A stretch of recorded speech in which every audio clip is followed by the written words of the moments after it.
காத்தோடி போயிருக்கிற ரொம்ப இருட்டான ரோட்ல பயணம் பண்ணிட்டு இருக்காங்க. ரொம்ப நேரம் டிராவல் பண்ணதால மிஸ்ஸஸ் சார்ல்ஸ் தூங்கிடுறாங்க.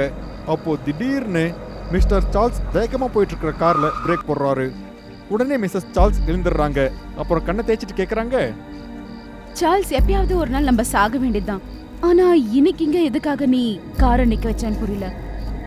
நாம தேடிட்டு இருக்கிறவங்க இங்க இருக்க வாய்ப்பு இருக்கு. இப்படி சொல்லிட்டு மிஸ்டர் அண்ட் மிஸ்ஸஸ் சார்ல்ஸ் அந்த இருண்ட ராத்திரியில காட்டுக்குள்ள நடந்து போறாங்க. கொஞ்ச தூரம் போனதுக்கு அப்புறம் ஒரு ஹவன் குண்டத்துல நெருப்பு எரிஞ்சிட்டு இருக்கிறத பாக்குறாங்க. ஆனா எரிஞ்சிட்டு இருக்கிற அந்த நெருப்பு ப்ளூ கலர்ல எரிஞ்சுக்கிட்டு இருக்கு. இத பார்த்து மிஸ்ஸஸ் சார்ல்ஸ் பயந்து போயிடுறாங்க. அங்க நடக்கிறது ரெண்டு பேரும் புரிஞ்சுக்கிறதுக்கு முன்னாடியே அவங்களோட காதுகளுக்கு ஒரு குரல் கேக்குது.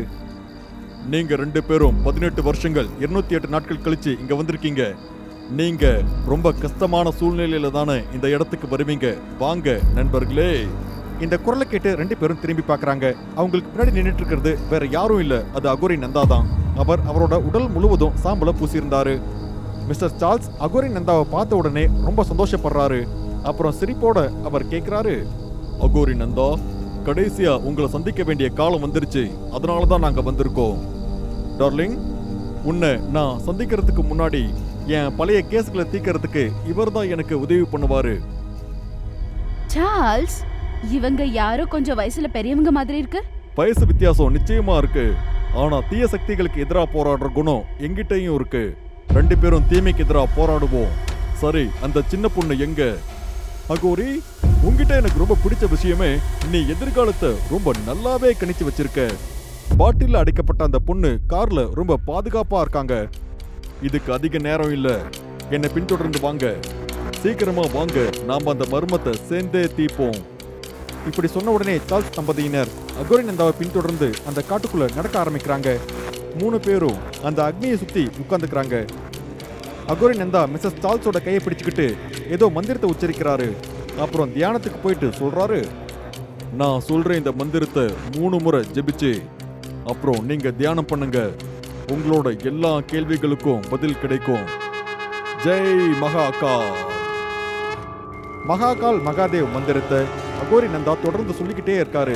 அப்போ சார்ல்ஸ் தம்பதியினரும் அந்த மந்திரத்தை தொடர்ந்து உச்சரிச்சுக்கிட்டே இருக்காங்க. மந்திரத்தை சொல்லிட்டே இருக்கும்போது சார்ல்ஸ் தம்பதியினரும் அகோரி நந்தாவும் அந்த சம்பவம் நடந்த அதே இடத்துக்கு போயிடுறாங்க. அங்க கன்ஸ்ட்ரக்ஷன் சைட்ல வேலைகள் நடந்துகிட்டு இருக்கு. மிஸ்டர் அண்ட் மிஸ்ஸஸ் சார்ல்ஸ் தியானத்துல இருந்து வெளியே வந்துடுறாங்க. தியானம் முடிஞ்சதுக்கு அப்புறம் மிஸ்டர் சார்ல்ஸ் அகோரி நந்தாவை பார்த்து சொல்றாரு, இந்த உலகத்துல இவ்வளோ மோசமானவங்க இருக்காங்கன்னு என்னால் நம்பவே முடியல. பேராசையில அவங்க அப்பாவி உயிர்கள் நிறைய பேரை கொன்னுகிட்டு இருக்காங்க. ஆனா அந்த பூஷன் மேல எனக்கு ஏற்கனவே ரொம்ப சந்தேகம் இருந்தது. இல்ல சார்ல்ஸ், ஒருவேளை அவன் கெட்டவனா இருந்தானா மேகாவை நம்ம கிட்ட அவன் எதுக்காக அனுப்புவான்? பாரு, அவன் மேகாவை காப்பாத்தணும்னு நினைக்கிறான் சார்ல்ஸ். ஆனா அவன் எதுக்காக காப்பாத்துறான், ஆனா எதுக்காக இப்படி பண்றான்னு எதுவும் புரியல. உங்களோட எல்லா கேள்விக்கும் அந்த பார்க்கிங் லாட்ல தான் விடை கிடைக்கும். பூஷன் இறக்கறதுக்கு முன்னாடி அந்த இடத்துல ஏதோ ஒரு உண்மையை அவர் கண்டுபிடிச்சிட்டாரு. ஆனா இந்த முறை நான் உங்களுக்கு சொல்றேன். இப்படி சொல்லிட்டு அகோரி நந்தா மந்திரத்தை உச்சரிக்கிறாரு. அப்புறம் அந்த காட்டுல இருந்து மறைஞ்சு பார்க்கிங் லாட்ல தெரியறாரு. பூஷன் இறக்கறதுக்கு கொஞ்ச நேரத்துக்கு முன்னாடி அங்க போயிடுறாரு. பூஷன் தலை குனிஞ்சு நின்னுக்கிட்டு இருக்காரு. அவர் ஆர்யா ஏதோ திட்டிக்கிட்டு இருக்காங்க. அப்புறம் கொஞ்ச நேரத்திலேயே கண்ணால கொள்ற மாதிரி பூஷன் ஆர்யாவையே பார்த்துக்கிட்டு இருக்காரு. போதும், நிறுத்துங்க ஆர்யா மேடம், நீங்க பண்ணதெல்லாம் போதும் மேடம். எவ்வளவு காலம்தான் அந்த பொண்ணை உங்க நோக்கத்துக்காக நீங்க பயன்படுத்திட்டு இருப்பீங்க? இப்போ குறைஞ்சபட்சம் அவளுக்கு முக்தி கொடுத்துருங்க மேடம். என்ன சொல்றீங்க பூஷன் நீங்க? எனக்கு எதுவும் புரியலையே. என்ன முட்டாள் நினைக்கிறீங்களா மேடம்? நீங்க என்ன நினைச்சிட்டு இருக்கீங்க? எனக்கு தெரியாதுன்னு நினைச்சிட்டீங்களா? ஹேமாவோட ஆத்மாவை வச்சு நீங்க என்னெல்லாம் பண்றீங்க, எப்படி விளையாடுறீங்க, எப்படி வேட்டையாடுறீங்கன்னு எனக்கு நல்லா தெரியும் மேடம். அந்த அப்பாவி குழந்தையோட ரத்தம் அது எவ்வளவு மோசமானதுன்னு உங்களுக்கு தெரியுமா மேடம்? அதை பத்தி உங்களுக்கு எதுவும் தெரியாது மேடம். பூஷன் இதெல்லாம் சொல்லி முடிக்கிறதுக்கு முன்னாடியே ஆர்யா முட்டிய முறுக்குறாங்க. அப்போ பூஷனுக்கு மூச்சு திணறல் ஏற்படுது. அப்புறம் அப்படியே கொஞ்ச நேரத்திலேயே அதே இடத்துல விழுந்துடுறாரு. அப்புறம் ஆர்யா அவர் மேல எச்சு துப்பிட்டு சொல்றாங்க, நன்றியா இருக்கிறது நாயங்க மட்டும்தான் போல இருக்கு. உங்களை மாதிரி ஒர்க்கர்ஸ் எப்பவுமே நன்றி கிட்ட நாயங்க தான் சாகணும் தான். நீ ஆர்யா கண்களை மூடிக்கிட்டு மறுபடியும் மந்திரத்தை சொல்றாங்க. அவங்க மந்திரத்தை சொல்லி முடிச்ச உடனே ஹேமாவோட ஆத்மா காத்துல பறந்து வந்து அங்க நிக்குது. ஹேமா அங்கிள் இதுக்கு மேல உன் கூட விளையாடுவாரு. உன் கூட அவரு விளையாடலன்னு வச்சுக்கோயேன், என்ன பண்ணணும்னு உனக்கு தெரியும்ல. அதுக்கப்புறம் அவருக்கு மரணம் நெருங்க ஆரம்பிச்சிருச்சு.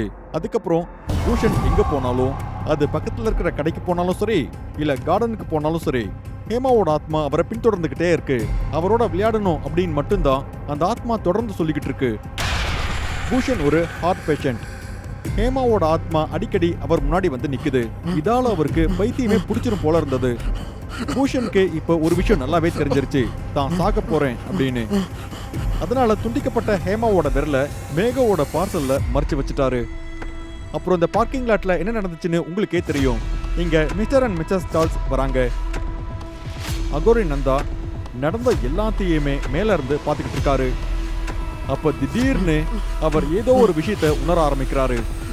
அப்புறம் அவர் திரும்பி பார்க்கும்போது ஏதோ ஒரு கருப்பு கிளை ஆக்டோபஸ் மாதிரி அவரை சுத்தி பிணைஞ்சுக்கிட்டு இருக்கு.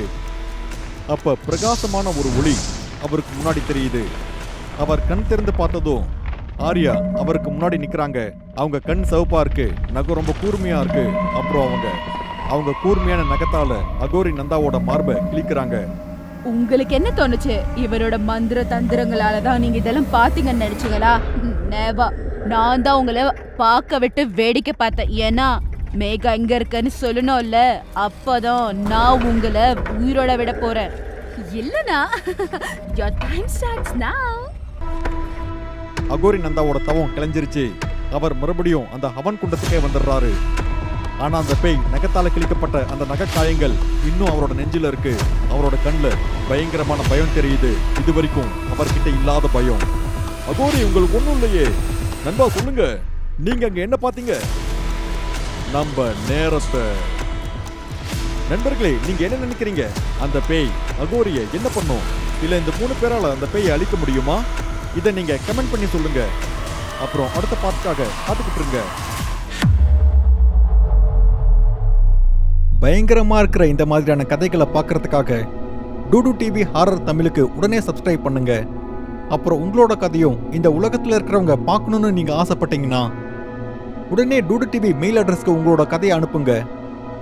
அடுத்த பயங்கரமான கதை உங்களோட தான் இருக்கிறதுக்கும் வாய்ப்பு இருக்கு.